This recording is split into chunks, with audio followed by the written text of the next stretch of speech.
Tonight, new developments in the spending scandal rocking the political boat for Ford's government. A new bird's eye view of the Canada Day flooding that has a stronghold on more than 6,000 residents.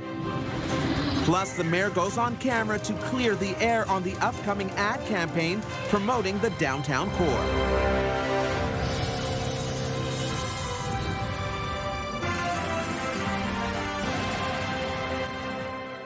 Good evening. The expense scandal involving several members of Provincial Parliament coming with new developments tonight. And as CTV's John Woodward reports, it's now going beyond hotel stays in Toronto as the opposition demands an explanation for expenses in Florida. The Royal Sonesta Hotel in Yorkville boasts it offers stunning vistas of historic Queen's Park and the city's skyline from its rooftop pool.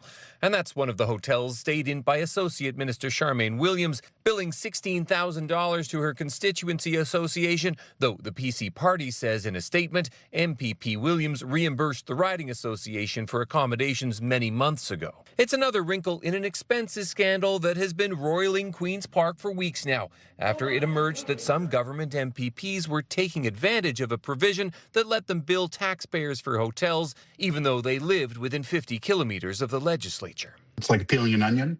More and more stuff comes out every day. The Premier cut the provision, accepted Tourism Minister Stan Cho's resignation, and ordered a dozen MPPs to pay the money back. One of them, Brampton East MPP Hardeep Grewal, facing a new election finance complaint from the NDP about failing to declare advertising in a newspaper owned by his family, though he has said the bills were inadvertently not paid. They have since been paid, and I have reached out to Elections Ontario for further direction to rectify the situation. The NDP also flagging to the province's Integrity Commissioner expenses from the Constituency Association of Labour Minister David Piccini, including new revelations of more than $500 for meals at a Florida golf club and $1,800 on sushi-rolling courses at Roll This Way. The party defending those expenses as events to thank volunteers and board members in Northumberland, Peterborough South, or in the rare case that they are travelling out of province. And pointing to other parties' expenses, including family members employed by some Liberal and NDP constituency associations, something Liberal leader John Fraser says is okay as long as they're put to work. Right? These aren't steak dinners, right? These aren't sushi rolling classes, right? They're campaigns where people have to work. Work that he says isn't done from a Yorkville hotel. John Woodward, CTV News. CTV has extensive coverage of this issue. Just go to our website, ctvnewsottawa.ca. Let's have a live look through our Centennial Glass sky cam. The current temperature right now is 19 degrees. As Jackie Perez tells us what else we can expect. Taking a look at our overnight lows, it's going to be quite cool, going down to about 13 degrees. But keep in mind, this is actually at like around 5 a.m. Clear skies for the overnight. Tomorrow, we are warming up to 28, feeling more like 33. And then the overnight lows moving on will be much warmer than what we are going to see tonight. Now, in terms of conditions, mainly clear skies and sunny skies as well. It will be in the afternoon that 5 p.m. onward. We're going to start to see more clouds rolling in. Won't get quite precipitation until closer to the 1 a.m. hour. This is closer to the Renfrew, Pembroke area, perhaps isolated showers in Brockville, but we shouldn't likely see this for Ottawa until Sunday for most of the day. Now, we want a closer look at your long-term forecast and your weekend forecast in just a bit. Thank you, Jackie. Turning to new video that gives us a bird's eye view of just how bad things got in some neighborhoods after the Canada Day storm. Tonight, a family in Nepean is sharing their story as they scramble to recover from extensive damage. Also, here's some of the latest. The number of flooded basements reported to the city continues to increase now at 6,600. The Red Cross is working directly with more than 300 households that asked for help. And when it comes to Ontario's disaster relief program, the city says it's working with the province to expand coverage to more areas. Here's CTV's Caitlin Wilson. These patio stones were up there. That was the garden path. And now this was once Lydia and Danielle Pion's backyard garden, a place she and her husband spent years building. But on July 1st, it became a river. The rush of water that went through, it was just such force. It was, just shocking and scary. More than 3 feet of water tore through their property in Nepean, washing away patio furniture, part of their fence and their children's play structure. But it didn't stop there.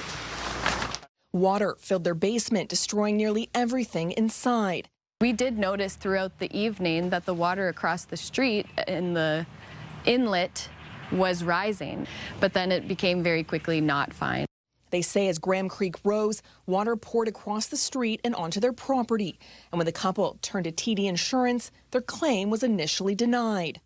We have a home that's full of mold and that can't be lived in, and we're not covered to stay anywhere else. While their policy includes sewer backup and above-ground water, they say it doesn't include overland flood coverage because their home is in a high-risk area.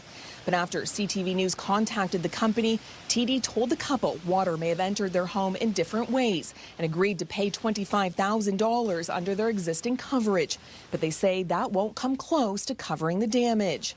To see all of that hard work washed away is really discouraging. And the peons aren't the only ones going through this. It continues to be a long road for... On Friday, the mayor said the city is still working to determine exactly what caused the flooding in each affected neighborhood. It may be the volume of rainfall, it may be the infrastructure, it may be a combination of the two, and that's what we're going to find out by doing an exhaustive neighborhood-by-neighborhood assessment of what happened on July the 1st and what we need to do to better protect residents in the future. And for the peons, those answers can't come soon enough. We just want answers, because how are we supposed to move forward? And how do we know that this isn't going to happen again? Caitlin Wilson, CTV News. In other news, the daughter of a Highway 17 crash victim is calling for change after losing her mother to what many say is a deadly roadway. In fact, 7 people have died in crashes on Highway 17 so far this year. CTV's Josh Morano has more on that. Breaks my heart. Every transport truck that passes brings back memories for Mallory Brinton of how her mother died. Knowing that someone of that awareness when driving can get into an accident and lose her life is just one of the main reasons that really brought it to a forefront. This stretch of Highway 17 is where 62-year-old Brenda Aubin lost her life in a crash in May. Brinton says her mother spent years traveling the highway. That's why she believes anyone can become a victim. She drove a school bus, a big 72-passenger school bus, for many years. 3 days after the crash, Brinton launched an online petition calling for changes she believes could save lives. There are small changes like painting an arrow on the road or adding, solar lights that are warnings to these caution signs are something that can be done now. Last week, another fatal collision on the highway near Renfrew that took the life of a 19-year-old Ottawa man, bringing this year's death toll on the highway to 7. It was just that reminder that the steps that I've taken since my mom had passed are important and needed. I have a daughter who lives in the States now, and her husband's always worried when she comes up to visit by herself, and he's worried about her taking that highway all the time. The province says a safety review is underway to identify improvements needed. At the same time, planning continues to expand the highway between Arnprior and Renfrew from 2 to 4 lanes. 30 years ago, they said in 10 years they're going to do it. Well, it still hasn't happened. It'll come. It'll come. Eventually. For Brinton, she hopes her petition means no family has to receive the phone call hers did. If it saves one life, that's worth it for me. Josh Morano, CTV News. Meanwhile, Ottawa police officers are investigating the latest assault here in the Byward Market. And this is now the 6th violent incident in the area in less than 2 weeks. Emergency crews were called to Clarence Street near Cumberland around 9:15 last night. The victim, a woman, was found with serious injuries. Police say she was assaulted with an edged weapon. She was brought to hospital in stable condition. Police adding a 33-year-old woman was arrested and charged. And if you're keeping track, there was another assault in the Byward Market on Tuesday night, 2 over the weekend, and 2 stabbings in the area last week. A G2 driver is facing an impaired driving charge after a crash on the Queensway yesterday. It happened in the westbound lanes near Terry Fox Drive around noon. Police say the driver, a 23-year-old woman from Orleans, tested nearly 3 times the legal limit. Police report that she was already under multiple driving suspensions. Mayor Mark Sutcliffe responding to backlash over a plan to encourage federal public servants to linger downtown after the workday is done. On paper, it seems the city's goal is to ease congestion on the roads and the pressure on OC Transpo. CTV's Natalie Van Roy reports on how the mayor explained it earlier today. Christina Casper is already back to the office 4 days a week and is only expecting the commute to get worse this fall. And so I'm anticipating in the fall, a commute from downtown to Canada Stittsville is going to take at least an hour and a half. She's one of thousands of federal public servants the city is trying to target in a new Come and Stay ad campaign, encouraging people to stay downtown after work to help alleviate rush hour traffic. When I was younger and I didn't have children, it was great. I would stay downtown, I'd go out to a restaurant, go catch a show after. But now that I've got kids at home and they've got activities at night, it doesn't work for me. I understand that they're trying to revive the downtown, but it really shouldn't just be public servants paying for all of that. Personally, every few weeks I might get together with friends after work for a drink or a bite to eat, but that's about it. Most of us just leave. Speaking to reporters Friday, the mayor responding to backlash over the plan. That doesn't mean we're demanding federal public servants should stay downtown. We're doing nothing of the sort. We're communicating with them to let them know all of the measures that are being taken to make it easier to get to and from work. The ad is part of a nearly $29 million plan to improve transit in the fall. That's why we're increasing the frequency of Line 1. The double trains in September will be at a higher frequency than they've ever been since before COVID. We're adding express routes. We're amending and adjusting 30 other routes. Some residents hopeful it will make a difference. Personally, I think the LRT is a complete disaster. In the summer, I ride my scooter just because it's just annoying to have to rely on the system that keeps breaking down. So anything they can do to alleviate the pressure, I think is a good idea.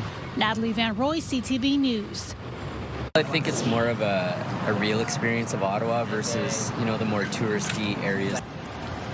Coming up, Airbnb gives a nod to an Ottawa neighborhood deemed one of the trendiest in the country.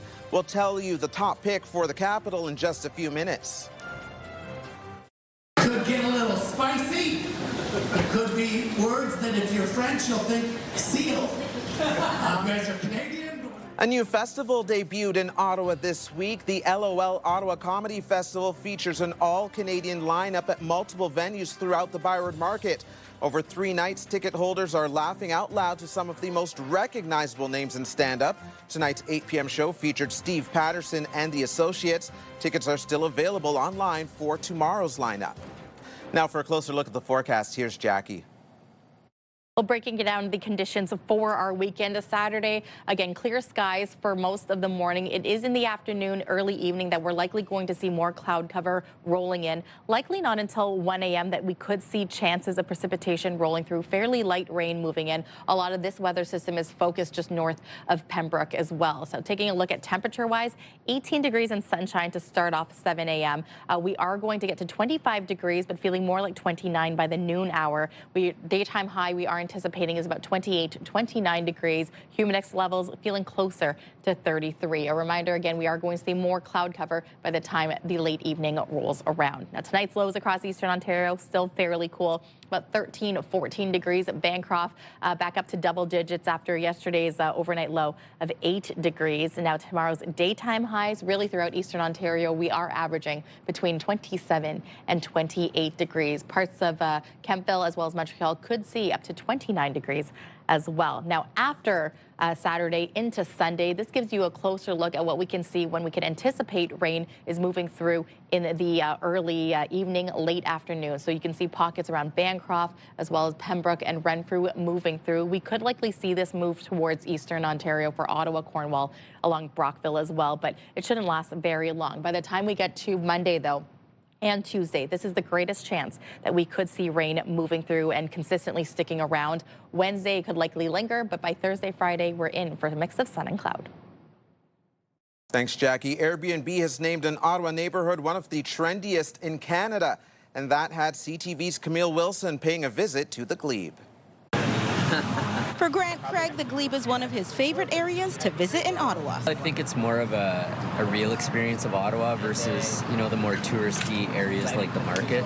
So it's kind of, it's got more of a hometown feel. That's why he's showing his girlfriend around the neighborhood. He really loves this area, and he thought it'd be great to bring me out here. The couple visiting from Sudbury exploring the area on e-bikes. I took her down the canal and came in Lansdowne, and this is an area that's, you know, easily accessible from the canal. The Glebe has landed on Airbnb's list of Canada's top 10 trendiest neighborhoods, meaning bookings are up nearly 180% year over year. It's very community oriented. I love coming down here. I just live over the bridge in Old Ottawa South, but it's got a great vibe. You know, it's nice to walk into, you know, little stores rather than great big box stores.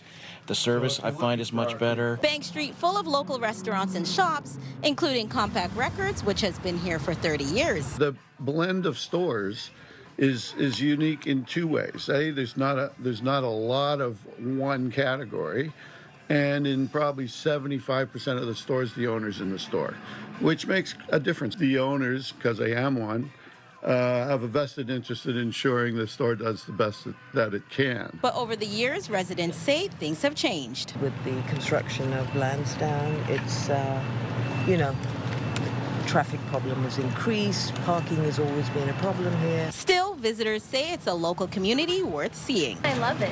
Yeah, it's very nice, very quaint, lots of little shops, coffee places, my kind of place. Camille Wilson, CTV News. 3-cent increase overnight, going from 181.9 to 184.9, and if you need diesel, now's the time to buy it. Coming up, consumer alert, why experts say don't expect gas prices to drop next week. Get the latest live local breaking news. Sign up now for our morning and evening CTV News Ottawa newsletter. The best local content from CTV News, Your Morning Ottawa, and News Talk 580 CFRA. Get it all in one place. Sign up now at ctvnewsottawa.ca. The CTV News Ottawa newsletter is brought to you in part by CAA Business.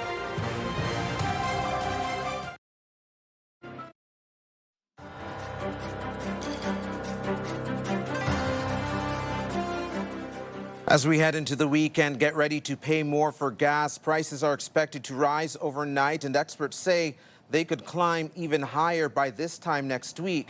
Here's CTV's Sean Leathong.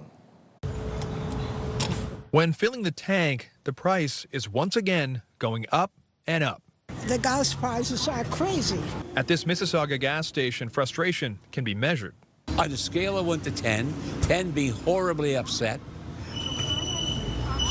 7.5. I would go 10. Over the last 18 months, the average price per liter for gasoline went from a low in the 120s back in early January to a spike in late February at the start of the U.S.-Iran war, topping $1.90 a liter. And with more attacks in the Middle East, the price is once again rising. 3-cent increase overnight, going from 181.9 to 184.9, and if you need diesel, now's the time to buy it because it's up 8 cents a liter to 226.9. Dan McTeague from Canadians for Affordable Energy says wars are a huge factor. There's little doubt that the shortage in gasoline and diesel is very apparent. As the price of gasoline is going up, along with jet fuel, comes more concerns over the cost of shipping and the price of groceries, contributing to larger inflation. It's just this economic cycle we're stuck in where, you know, gas prices are the baseline, just continue to feed economic sort of frailty across the entire ecosystem of our economy. Where you're spending extra on gas, you got to make cuts in other areas. You know, so if your kids are doing sports, if you're planning that vacation, you know, these things are all affected. I can remember very clearly pulling up here just after COVID started, and gas was 72 cents a liter. From a low of 72 cents during pandemic lockdowns, the all-time high came in 2022 with prices topping $2 a liter. Now, McTeague says the concern is that the current upward trend could see prices back in the $1.90 range in just over a week. Sean Leathong, CTV News, Toronto. A section of the Ottawa Hospital's new Civic Campus Parkade is now open to the public. While construction on the hospital is still years away from completion, the lower levels of the parking garage are now open. About 1,200 parking spaces are currently available, but around 2,900 spots are planned for the entire garage. I love it. Yeah, it's great. I just don't think they really needed to do this. It's very big. It's very accessible right now because I kayak. So it's very accessible, and I'll go to the restaurants and stuff afterwards. So it's very easy to get to. The nearest entrance to the Queensway is way down at Carling or in Parkdale in the neighborhood that I live in with a 2-lane street that backs up already with the existing hospital and other traffic. Local businesses say they've noticed a boost in customers since the parkade opened a couple of weeks ago, and some are already offering parking validation. The remaining floors are scheduled to open later this year. Just knowing that it's made a difference in their life is like, why else are we here? Just ahead, a woman with a green thumb doing a lot of good. More on the cultivation of kindness shortly.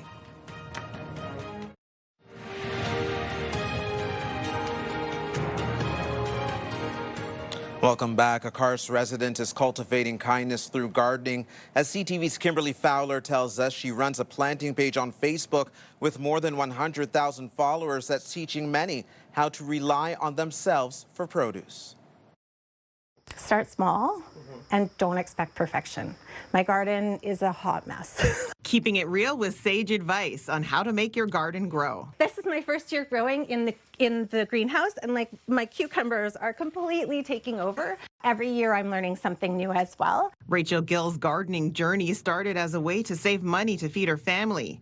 Now her garden has grown enough to help feed her community.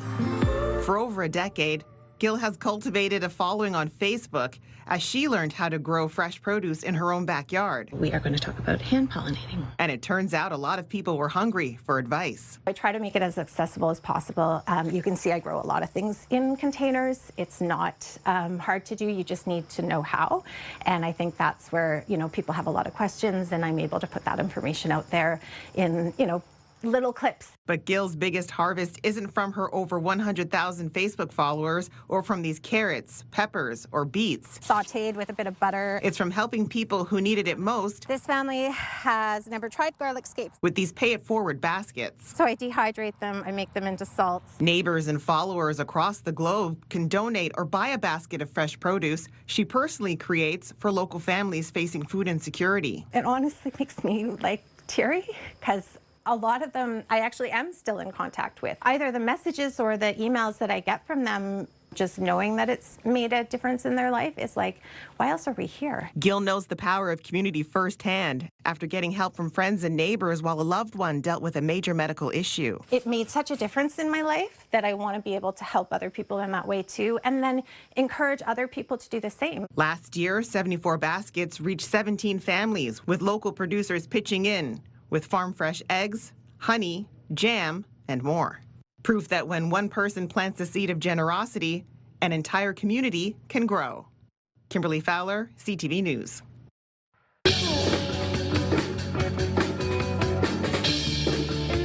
When we return, crowds taking in the beats of buskers in the Byward Market, helping them drum up some readiness for the weekend.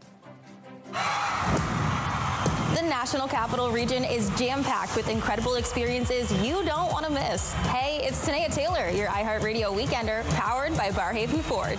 Get the inside scoop on all the biggest and best events every Thursday, Friday, and Saturday on CTV, Move 100, Pure Country 94, TSN 1200, and News Talk 580 CFRA.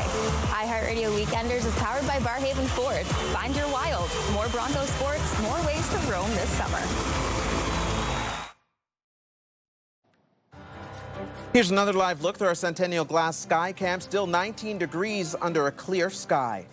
And here's Jackie with your wake-up weather. A closer look at your wake-up weather. 18 degrees and sunshine. Those winds fairly calm as well. The daytime high is anticipated for 28 degrees. Then these overnight lows are getting much warmer. 16 going into Sunday. 28 degrees the daytime high. The overnight going down to about 18 degrees. For our Monday, the anticipated daytime high is 28 degrees. Thanks, Jackie. Finally for us tonight, some crowd-pleasing talent had visitors in the Byward Market stopping in their tracks.